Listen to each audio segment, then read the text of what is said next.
We had a lot of good fellowship going on today, and so tonight I'm going to try to keep the sermon a little bit shorter than normal.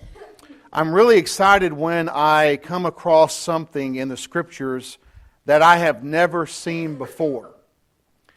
And when I see something in the Scriptures that I've read and I find a deeper meaning to it, I feel like I've got to share it because I think it'll be beneficial to others as we study the Scriptures and go into it a little bit deeper. In James chapter 5, verse 19 and 20, what I'm going to do with these two verses, I'm going to tell you what the denominational world says about these verses. I'm going to tell you what my understanding of the verses was at one time. Then I'm going to tell you what I have discovered that has changed my mind to give me a deeper understanding of this verse than before. The book of James, written to Christians, in James 19 and 20, those who believe in once saved, always saved, believe this about the verse. As he's writing to brethren, he says, "Brethren, if anyone among you wanders from the truth, and someone turns him back, let him know that he who turns a sinner from the error of his way will save a soul from death and cover a multitude of sins." Now, those who are in the evangelical denominational world, who believe in once saved, always saved, will say one of two things about these verses. Number one, the person who wandered from the truth was never really converted to begin with. They were really never saved to begin with. And so when you're saving a soul from death and covering a multitude of sins and turning them to the truth, then they're actually converted.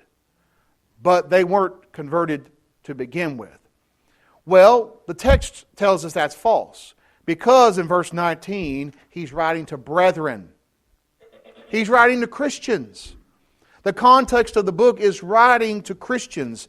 James chapter 1 tells us that. James chapter 1, verse 2, "My brethren, count it all joy when you fall into various trials." The whole concept there is of brethren. He's writing to brethren. He's writing to Christians. So, the once saved, always saved people in the evangelical world will say, well, this is a person who is a brother in Christ, but he is becoming so bad that God will eventually just take his life. He is a child of God. He is saved. And he is just becoming so bad in his misbehavior that God is going to kill him physically. And if you turn him back on the right path, doing what's right, God will spare his life and not kill him. Well, of course, we know that that's simply not the case. That's not at all what he's saying here. He's talking about someone who has turned aside from the truth. Based on other verses, we know that a person can fall from grace. Galatians chapter 5 and verse 4, Paul plainly teaches that a person can be severed from Christ, cut off from Christ, and they can fall from grace.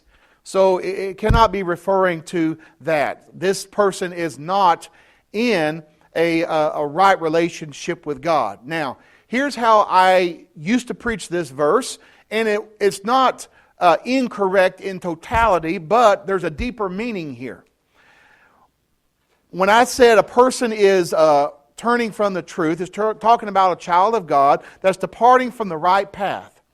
Verse 20 says, "Let him know who turns a sinner from the error of his way will save a soul from death."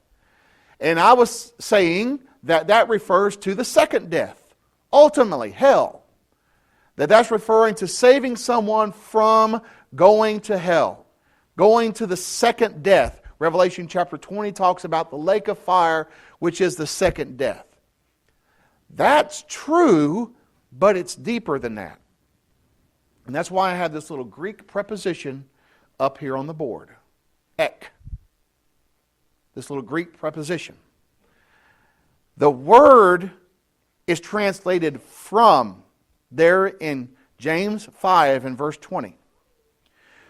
When someone who is a brother or sister wanders from the truth, and someone turns him back to the truth, verse 20, let him know that he who turns a sinner, ek, this Greek preposition.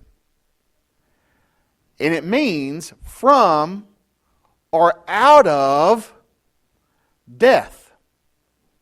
From the error of his way. Saves the second from is what I'm talking about in verse 20. Saves a sinner from the error of his way.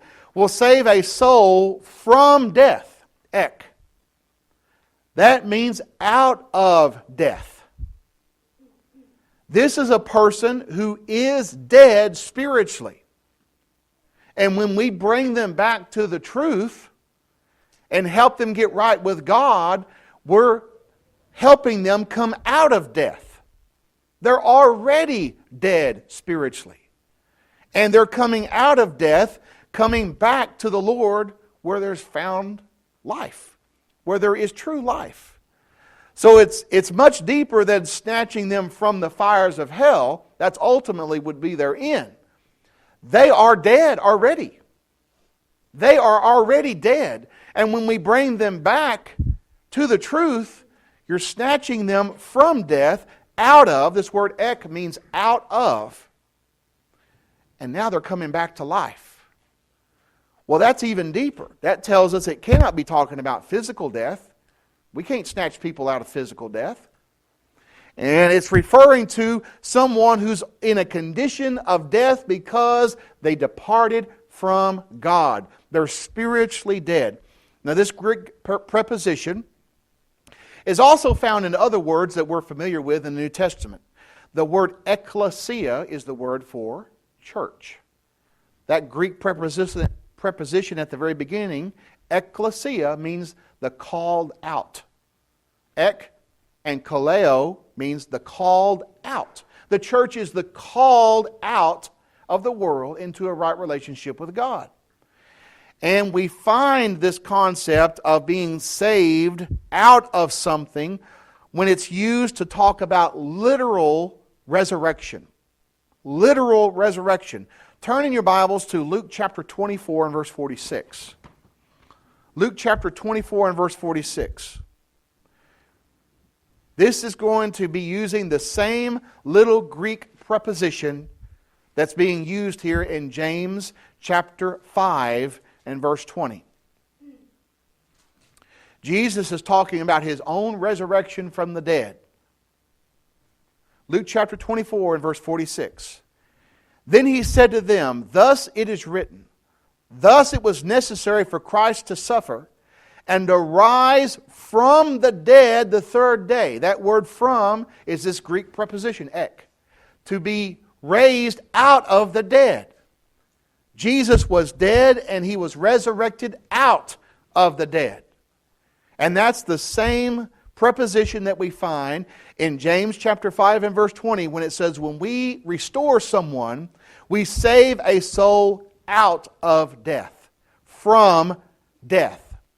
They have died spiritually. We know that it is the case that if a person lives in sin, departs from Christ and lives in sin, they're spiritually dead.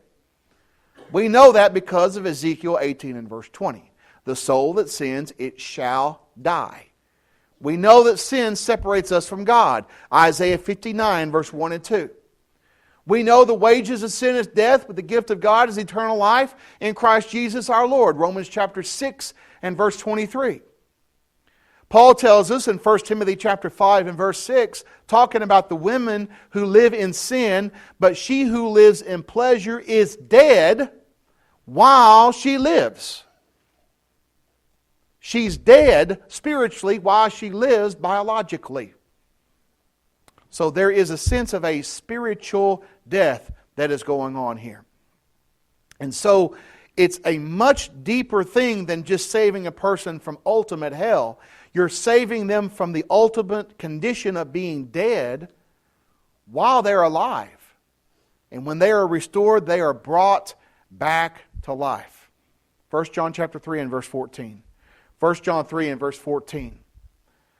John says, we know that we have passed from death to life.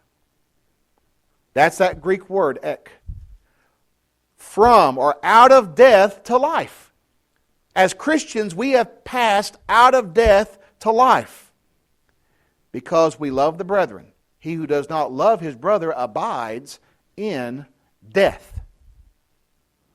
So we see here that this verse is talking about something very serious. It's talking about a person who has departed from the Lord. They have wandered from the truth. It means they've gone off course. They've gone off course from the truth. We turn that brother or sister back. We are saving a sinner from the error of his way. And we are saving them out of death. And we cover a multitude of sins. I'm glad that Steve sung that song about let the lower lights be burning. Because we are the lower lights that are to be burning to help those who are struggling, those who need to find the way back.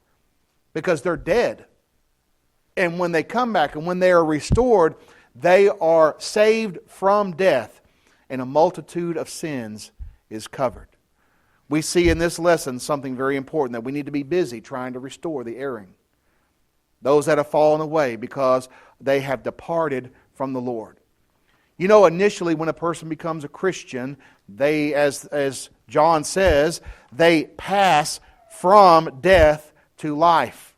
Out of death into life. That happens in baptism. Romans chapter 6. Romans chapter 6.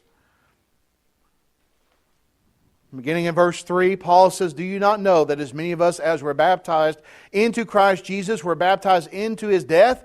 Therefore we are buried with Him through baptism into death, that just as Christ was raised from the dead."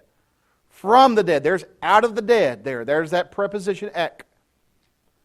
"By the glory of the Father, even so we also should walk in newness of life. For if we've been united together in the likeness of His death, certainly we also shall be in the likeness of His resurrection." Those who have left the Lord's church, who are in sin, they're dead. Those who have left the Lord's church to join some denomination, they're dead spiritually. Those that have left the Lord's church to dwell in unbelief, atheism, they're dead spiritually. Those that have left the Lord's church to join world religions, they're dead spiritually. And we need to help rescue them. And rescue them out of death. Tonight, a question is very clear. Are we in life or are we in death? And John said we can know. We can know. 1 John 3:14. We know that we have passed from death to life. We can know that. Are you right with God? Do you know someone who isn't right with God? Are we making plans? Are we doing what we can to rescue them? Rescue the perishing. Care for the dying. Jesus is merciful. Jesus will save. You're not a Christian tonight. We urge you to become one, to be baptized into Christ for the forgiveness of your sins based upon your confession of faith and your repentance of sins. If you are a Christian but you're not right with God, you're abiding in death, we urge you to be rescued out of death, come back to life through confession and repentance of sins and prayer to God. As always, the choice is yours while we stand and while we sing.